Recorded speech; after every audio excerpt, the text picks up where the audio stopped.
الحمد لله نحمده ونستعينه ونستغفره ونعوذ بالله من شرور أنفسنا ومن سيئات أعمالنا من يهده الله فلا مضل له ومن يضلل فلا هادي له وأشهد أن لا إله إلا الله وحده لا شريك له وأشهد أن محمدا عبده ورسوله أرسله بالحق بشيرا ونذيرا يا أيها الذين آمنوا اتقوا الله حق تقاته ولا تموتن إلا وأنتم مسلمون يا أيها الناس اتقوا ربكم الذي خلقكم من نفس واحدة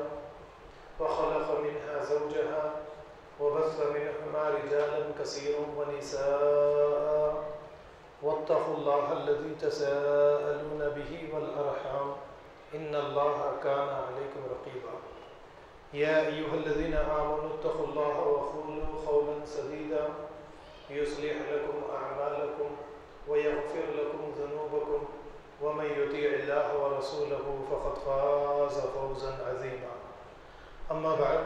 فإن خير الحديث كتاب الله وخير الهدي هدي محمد صلى الله عليه وسلم وشر الأمور محدثاتها وكل محدثة بدعة وكل بدعة ضلالة وكل ضلالة في النار. قال الله تعالى في القرآن المجيد فإذا قرأت القرآن فاستعذ بالله من الشيطان الرجيم. أعوذ بالله السميع العليم من الشيطان الرجيم بسم الله الرحمن الرحيم. ولولا دفع الله الناس بعضهم ببعض لهدمت صوامع وبيع وصلوات ومساجد يذكر اسم اللہ کثیرا. معزز حاضرین مسجد، جیسا کہ پچھلے خطبہ جمعہ کے موقع پر میں نے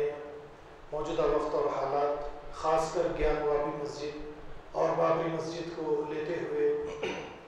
تاریخ کے حوالوں سے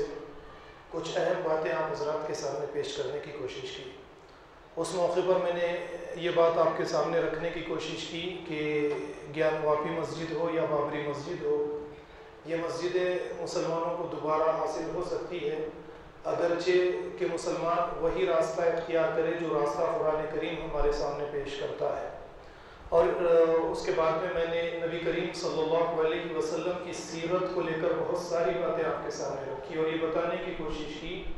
کہ نبی کریم صلی اللہ علیہ وسلم کا لایا ہوا انقلاب 23 سالہ زندگی کا انقلاب ایک مختصر سے وقت میں نبی کریم صلی اللہ علیہ وسلم نے ایک بہترین انقلاب لا دیا تھا. اور اس کے بعد میں نے یہ بات آپ کے سامنے رکھی کہ حضرت عمر کے دور خلافت تک ایران جو اس وقت کی ایک سپر طاقت اور اس کے بعد میں روما، یہ دو بڑی سلطنتیں تھیں. ان دو بڑی سلطنتوں کو مسلم ایک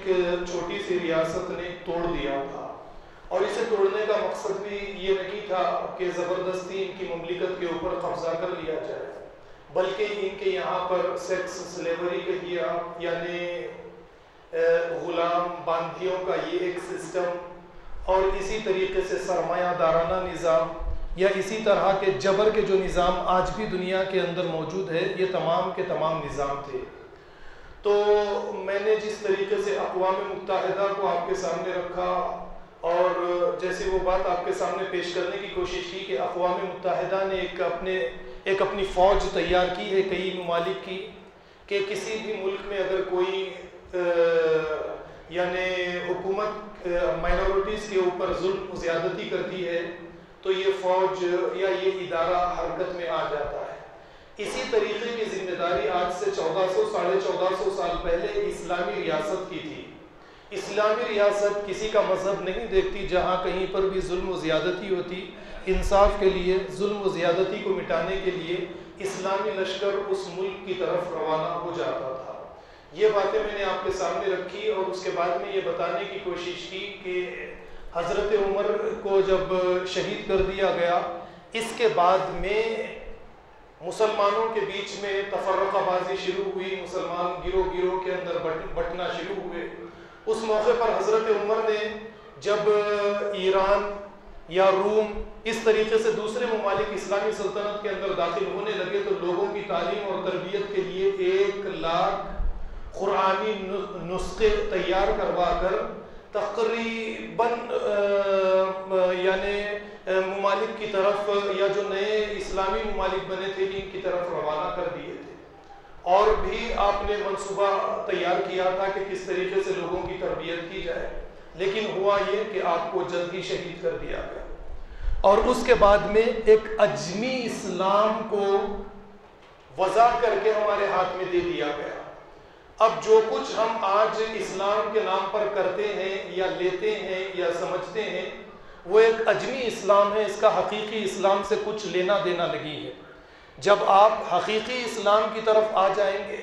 حقیقی اسلام کو ہی اپنے لیے سب کچھ سمجھنے لگیں گے، اسی کے مطابق اپنی زندگی عبادات کے طریقے، اس کی روح کو تلاش کر لیں گے، اسی دن سے آپ کو اور ہم کو یعنی مسلمانوں کو اس دنیا میں ترقی ملنی شروع ہو جائے.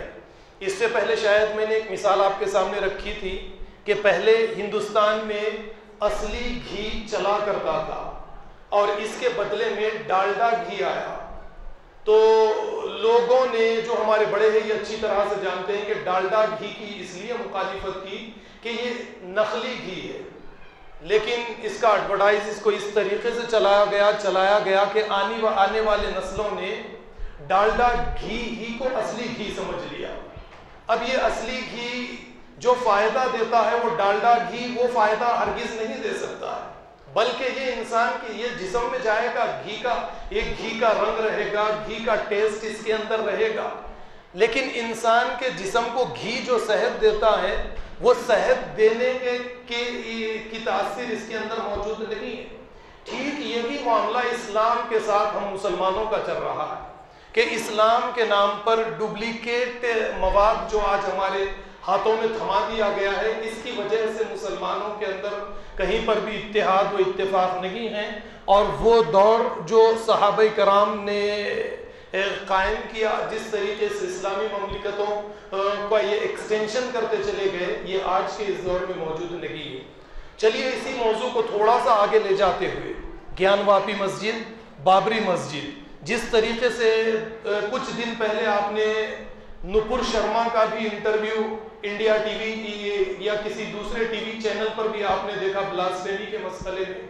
یعنی نبی کریم صلی اللہ علیہ وسلم کی شان میں گستاخی کا مسئلہ، یا صحابہ کرام کی شان میں گستاخی کا مسئلہ، یا دین اسلام کے بارے میں برا بھلا کہہ دینے کا مسئلہ، یا پھر اسی طریقے سے RSS BJP کے دوسرے لیڈرز یا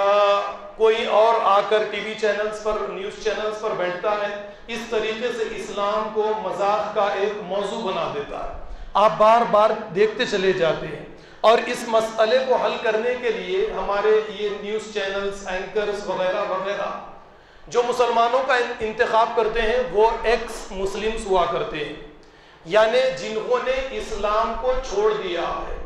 اور انہی کو لا کر بابری مسجد کا مسئلہ، اسلام کے مسائل، گیان واپی مسجد کا مسئلہ، طلاق کے مسائل، یا نبی کریم صلی اللہ علیہ وسلم کے کچھ ذاتی زندگی کے مسائل، یہ مسائل کو لے کر حل کرنے کی کوشش کی جاتی ہے. اب یہاں سے یعنی مسلمانوں سے کسی یعنی ایک ایسی شخصیت کا انتخاب نہیں کیا جاتا جو اچھے جوابات دے سکے، اسلام کو صحیح طریقے سے پیش کر سکے. وہ تو آپ اچھی طرح سے جانتے ہیں کہ میڈیا ہمارا ایک طرفہ طور پر کام کر رہا ہے، اور میڈیا نے یہ ذمہ داری اپنے کاندھوں پر بھی لے لی ہے کہ ہر طریقے سے مسلمانوں کو ہندوستان کے اندر بدنام کیا جائے، ہندوتوا کو لانے کے لیے پوری کی پوری کوشش کی جائے. اب اس کے لیے آج سے نہیں بلکہ کئی سالوں سے آپ نے دیکھا ہوگا کہ ایک شخصیت ہے جس کو زیادہ سے زیادہ ٹارگٹ کیا جاتا ہے، جسے آپ اور میں اورنگزیب کے نام سے جانتے ہیں، جو ایک بادشاہ گزرے ہیں. اور انہی کے بارے میں یہ کہا جاتا ہے کہ گیان واپی مسجد کو، مندر کو انہوں نے توڑایا، وہاں پر انہوں نے مندر بنا دی،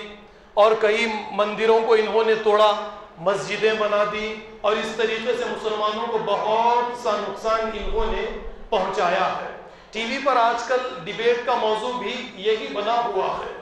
آپ دیکھتے چلے جائیں گے تو یہی باتیں آپ کو ملتی چلی جائیں گی. اور ہمارے غیر مسلم بھائیوں کے دلوں میں اورنگزیب جو ایک بادشاہ تھے، میں نے 4-5 سال پہلے ان کی تائید بھی کی ہے اور 1 یا 2 مسئلوں میں ان کی مخالفت بھی کی ہے، کیونکہ دیکھیے جو مسئلہ صحیح ہے وہ صحیح ہے، جہاں پر جس نے غلطی کی ہے اس کی غلطی کو پیش کیا جانا چاہیے تاکہ ہمارا ذہن مقلدانہ نہ رہے، ہمارا ذہن یعنی ایک تحقیق کرنے والا ذہن رہے۔ اس سے فائدہ ہوتا ہے، انسان کھل کر سوچنے والا بنے اور کیا صحیح ہے کیا غلط ہے اس پر فیصلہ کرنے والا بنے۔ اس کو لے کر میں نے اورنگزیب کی ایک غلطی آپ کے سامنے یہ بتائی تھی کہ آپ نے اپنے والد سے حکومت چھینی اور آپ نے اپنے والد کو قید کر دیا۔ میں نے اس موقع پر قرآن کریم وَقَضَىٰ رَبُّكَ أَلَّا تَعْبُدُوا إِلَّا إِيَّاهُ وَبِالْوَالِدَيْنِ إِحْسَانًا یہ آیت بھی رکھی اور کہا کہ قرآن نے والدین کے ساتھ احسان کرنے کی تاکید کی ہے، وہ بڑھاپے کو پہنچ جائے تو ان کے سامنے اف تک نہ کہے۔ لیکن تاریخ سے جو باتیں ہمیں ملتی ہیں کہ آپ نے کیا کیا، اورنگزیب نے اپنے والد کو قید کر دیا اور آپ کی موت قید خانے ہی کے اندر ہوئی، آپ کے بھائی کو قید کر دیا، کوئی تو یہ کہتے ہیں کہ آپ نے اپنے بھائی کو قتل بھی کروا دیا۔ دوسری بات میں نے آپ کی ایک غلطی یہ بتائی تھی کہ آپ اچھی طرح سے جانتے ہیں کہ اورنگزیب کے بارے میں تاریخ میں ہمیں یہ ملتا ہے کہ آپ شاہی خزانے سے کچھ نہیں لیا کرتے تھے۔ بڑی اچھی بات ہے، ایک بادشاہ اس قدر اپنی رعایا کا فکر مند رہے کہ شاہی خزانے سے کوئی چیز نہ لے اور اپنے ہاتھ کی کمائی سے کھائے۔ اور کمائی کے بارے میں آپ جانتے ہیں کہ یہ قرآن کریم اللہ کی کتاب کو اپنے ہاتھ سے لکھتے، ٹوپیاں بنایا کرتے، یہی بیچتے اور اس سے جو زیادہ آمدنی ہو جاتی اسے بھی غریبوں کے اندر تقسیم کر دیا کرتے۔ بڑی بہترین بات ہے اس عمل کے اعتبار سے۔ لیکن اگر یہ دیکھا جائے کہ یعنی آپ کے اورنگزیب کے اسی دور میں جب آپ اپنے ہاتھ سے قرآن لکھا کرتے تھے، چائنا کے اندر پرنٹنگ مشین تیار ہو چکی تھی، یہ بات میں نے اس سے پہلے آپ کے سامنے رکھی تھی، اور اس وقت میں انگریزوں نے، عیسائیوں نے اس پرنٹنگ مشین کے ذریعے سے لاکھوں کی تعداد میں انجیل الگ الگ زبانوں میں انہوں نے انجیل کو ترجمے کروا دیے، ہندوستان کے اندر بھی انہوں نے روانہ کر دیا، افریقہ میں دوسرے ممالک کے اندر بھی عیسائیت کو بڑھاوا دینے کے لیے انہوں نے روانہ کر دیا۔ اور اورنگزیب اس وقت میں ایک امیر ترین بادشاہ تھے۔ اگر آپ اس پرنٹنگ مشین کی طرف توجہ دیتے، قرآن کریم کو ہاتھ سے لکھنے کے بجائے قرآن کریم کو پرنٹ کرواتے، لاکھوں کی تعداد میں پرنٹ کرواتے، الگ الگ زبانوں میں اس کے ترجمے کرواتے، ہندوستان کے اندر تقسیم کر دیتے، دوسرے ممالک میں تقسیم کر دیتے، تو شاید آج دنیا کا نقشہ کچھ اور ہو جاتا۔ یہ دو باتیں میں نے 4-5 سال پہلے آپ کے سامنے جب اورنگزیب پر میں نے مختصر سی گفتگو کی تھی تو یہ دو باتیں میں نے آپ کے سامنے رکھی تھی۔ اب چلیے تاریخ کے حوالے سے جو باتیں ہمارے سامنے پیش کی جاتی ہیں کہ اورنگزیب نے گیان واپی مسجد کو توڑ کر، مندر کو توڑ کر وہاں پر مسجد بنوائی۔ تاریخ کے اندر کچھ ایسی مسجدیں ملتی بھی ہیں کہ اورنگزیب نے توڑوائی ہے اور وہاں پر مسجدیں بنائی یا نہیں بنائی اس کے بارے میں کوئی صحیح ثبوت نہیں ملتے، لیکن یہ بات ضرور ملتی ہے کہ اورنگزیب نے کچھ مسجدوں کو توڑوایا ہے۔ لیکن وہیں پر آپ کو ایک بات ملے گی، وہ یہ بات کہ اگر کسی مندر سے یا کسی عبادت خانے سے بادشاہ کے خلاف بغاوت کی جائے یا بادشاہ کے خلاف بغاوت کا ایک اسے اڈا بنا دیا جائے تو اس وقت میں بادشاہ نے کارروائی کرتے ہوئے کسی مندر کو توڑا ہے۔ اب یہاں پر صرف کسی مندر ہی کو آپ مت لے لیجئے، بلکہ اگر آپ مزید دیکھنا چاہتے ہیں تو ہمارا یہ شہر گولکنڈہ، ہمارے اس شہر کا گولکنڈہ ہم سے کوئی دور ہے، بالکل قریب میں ہے۔ اورنگزیب کے بارے میں آتا ہے کہ گولکنڈہ کی ایک مسجد کو بھی اورنگزیب نے توڑ دیا اور اپنی ملکیت میں آپ نے لے لیا تھا. وہ اس لیے کہ یہاں کے ایک نواب نے 3 سال سے اورنگزیب کو ٹیکس دینا بند کر دیا تھا. اور ٹیکس دینا بادشاہ کے لیے تو ضروری تھا، نوابوں کے لیے یا جو چھوٹے موٹے راجا ہوتے ان کے لیے ضروری ہوا کرتا تھا. اور اگر کوئی ٹیکس نہیں دیتا تو اسے بغاوت سمجھا جاتا. اور مسجد کو انہوں نے بغاوت کا ایک مقام، ایک اڈا جب بنا دیا تو اورنگزیب نے گولکنڈہ کی اس مسجد کو بھی توڑ دیا تھا. تو یہاں پر آپ ذرا غور کیجئے کہ مسجد اور مندر توڑی جا رہی ہے، لیکن اس مقصد کے لیے نہیں کہ یہ ہندوؤں کی عبادت کرنے کی ایک جگہ ہے اس لیے اسے توڑا نہیں جا رہا ہے، بلکہ اس لیے اس کے خلاف کارروائی کی جا رہی ہے کہ یہاں سے حکومت کے خلاف بغاوت کی جا رہی ہے، حکومت کے خلاف سازشیں رچائی جا رہی ہے. اور اس موقع میں پہلے یعنی 2 صدی پہلے، 1 صدی پہلے، آج کے اس دور میں بھی اگر آپ لیں گے، اس صدی کو بھی لیں گے آپ تو آپ کو ایسے کئی دلائل آپ کو ملیں گے. پاکستان کی لال مسجد یا کوئی مسجد ہے، افغانستان پر حملہ کرنے کے بعد میں حال ہی میں پاکستان کی فوج نے مسجد پر، مدرسے پر حملہ کیا یا نہیں کیا؟ آپ جانتے ہیں، آپ کا اپنا دور ہے. اور کئی مسجد میں موجود عورتوں کو، بچوں کو اور نوجوانوں کو شہید کر دیا گیا. اسے پاکستان کی حکومت نے بغاوت سمجھا. مسجد کے اندر گولیاں چلائی گئی، مسجد کے اندر، مدرسے کے اندر کئی لوگوں کو شہید کیا گیا، اس لیے کہ پاکستان کی حکومت نے اسے اپنے خلاف ایک بغاوت سمجھ لیا تھا. اب آپ اس مسئلے کو لے کر سمجھنے کی کوشش کیجئے کہ ٹھیک یہی معاملہ اورنگزیب کے دور میں ٹھیک یہی معاملہ ہوا کہ بڑی بڑی مندروں میں بعض ہندو اشخاص بغاوت کرتے تو اس وقت میں بادشاہ کو یہ اختیارات ہوتے کہ وہ مندر پر حملہ کرے. تو ان مسائل کو لے کر اورنگزیب کی شخصیت کو بدنام کیا جاتا ہے. میں اورنگزیب کی تائید نہیں کرتا، نہ تائید کرتا ہوں. مجھے یعنی ان کی تائید سے، ان کی تائید کرنے سے یا ان کی مخالفت کرنے سے مجھے کوئی فائدہ حاصل ہونے والا نہیں ہے. لیکن ڈیبیٹ کرنے کے لیے نیوز چینلز پر جو مسلمان جاتے ہیں یہ اچھی طرح سے اپنی تربیت نہیں کرتے. اس کا نقصان سارے مسلمانوں کا نام بدنام ہوتا ہے. یہ صرف جا کر چیختے ہیں، چلاتے ہیں، دلائل کے ساتھ ان کے سامنے بات چیت نہیں کرتے. وہ یہ نہیں بتا سکتے کہ اورنگزیب نے کس لیے مندروں کو توڑا ہے اور بعض مندروں کو توڑا ہے. اور پھر اگر اسی طریقے سے تاریخ اٹھا کر دیکھیں گے، جیسے پانڈے ہیں، کوئی تاریخ داں، مورخ، انہوں نے اپنی کتاب میں لکھا ہے کہ میں نے کئی ہندوستان کے مندروں کے ذمہ داران کو خطوط لکھے اور ان سے یہ سوال کیا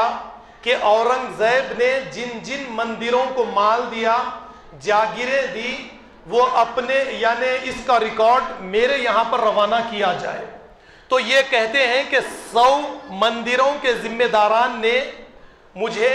اس کے ریکارڈ روانہ کیے جس کے اندر اورنگزیب کے فارسی زبان میں لیٹرز بھی موجود ہیں. تو انہوں نے اس کے بعد میں یہ بتایا کہ کئی بڑی بڑی مندروں کو اورنگزیب جو ہے یہ ہر سال کو، ہر مہینے کو اپنی طرف سے پیسہ دیا کرتے، جاگیریں دیا کرتے، کئی ایکڑ زمین دیا کرتے، کئی گاؤں مندروں کو دیا کرتے تاکہ انہی پیسے کے ذریعے سے مندر کی دیکھ بھال کی جائے. آپ ذرا غور کیجئے کہ اب اس بادشاہ پر اس طریقے کے الزامات لگانا جس نے کئی مندروں کو پیسہ دیا، اس کی نگرانی کی ذمہ داری لی گئی. اور پھر اس طریقے سے اگر دیکھیں گے تو جس قلعے میں اورنگزیب رہا کرتے، لال قلعہ، اس کے بالکل سامنے ایک بڑی لال مندر ملے گی جو اورنگزیب کی پیدائش سے صرف 12 یا 14 سال پہلے تعمیر کی گئی. اور جب اورنگزیب بادشاہ بنائے گئے اس وقت میں بھی یہ مندر موجود تھی اور آج بھی یہ مندر موجود ہے۔ اگر اورنگزیب مندروں سے اتنی نفرت کرنے والے ہوتے تو آپ لال قلعے کے سامنے والی ہی مندر کو توڑ دیتے۔ میں نے دلائل آپ کے سامنے رکھے، پاکستان کی ایک مسجد آپ کے سامنے، مدرسے کو آپ کے سامنے رکھا۔ اب اسی طریقے سے آپ چلیے، اندرا گاندھی کے پیریڈ میں پنجاب میں گولڈن ٹیمپل ہے۔ اس گولڈن ٹیمپل کے بارے میں بھی کانگریس کی حکومت میں جو ہوا آپ جانتے ہیں۔ فوج کو اس گولڈن ٹیمپل میں، سکھوں کی اس ٹیمپل کے اندر داخل کر دیا گیا اور اس کے اندر گولیاں چلائی گئی،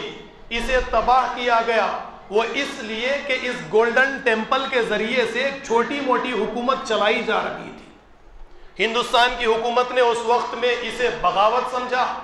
اور اس کے بعد میں فوج کو گولڈن ٹیمپل کے اندر روانہ کر دیا گیا۔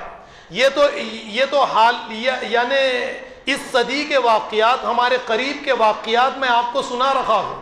اب ان باتوں کو سامنے رکھ کر ذرا دماغ پر آپ زور دیجئے کہ اسی طریقے سے بادشاہ جو ہیں، کسی بھی، وہ چاہے چرچ رہے، مندر رہے یا مسجد رہے، جو کام کاج حکومت کے خلاف کیا جاتا مسجد کے ذریعے، چرچ کے ذریعے، کسی معبد کے ذریعے یا کسی ٹیمپل کے ذریعے، تو وہ اپنے خلاف اسے بغاوت سمجھا کرتے۔ قرآن کریم کی طرف لیے چلوں آپ کو دلیل دینے کے لیے۔ جنگ تبوک کی طرف اللہ کے نبی روانہ تھے، منافقین نے آ کر کہا کہ ہم نے ایک مسجد تعمیر کی ہے، اے اللہ کے نبی آپ اگر اس مسجد میں نماز پڑھیں گے تو یہ ہمارے لیے برکت والی چیز ہو جائے، آپ ایک مرتبہ نماز پڑھ لیجئے۔ اللہ کے نبی نے کہا کہ واپسی میں ضرور مسجد میں نماز ادا کروں گا۔ اور جب اللہ کے نبی واپس آ رہے تھے، وحی آئی وَالَّذِينَ اتَّخَذُوا مَسْجِدًا ضِرَارًا وَكُفْرًا وَتَفْرِيقًا بَيْنَ الْمُؤْمِنِينَ، خبردار اے نبی صلی اللہ علیہ وسلم، ایسی مسجد میں، اگرچہ اس مسجد میں اذان کہی جا رہی ہے،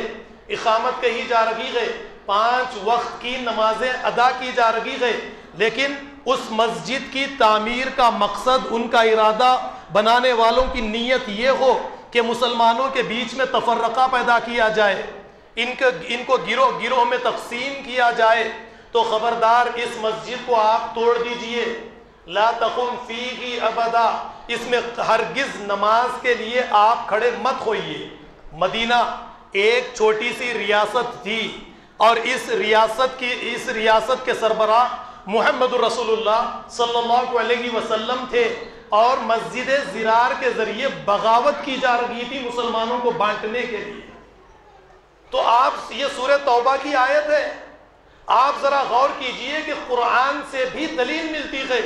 اللہ کے نبی صلی اللہ علیہ وسلم نے اس بغاوت کو محسوس کیا، اللہ نے وحی بھیجی، آپ کو پتا چلا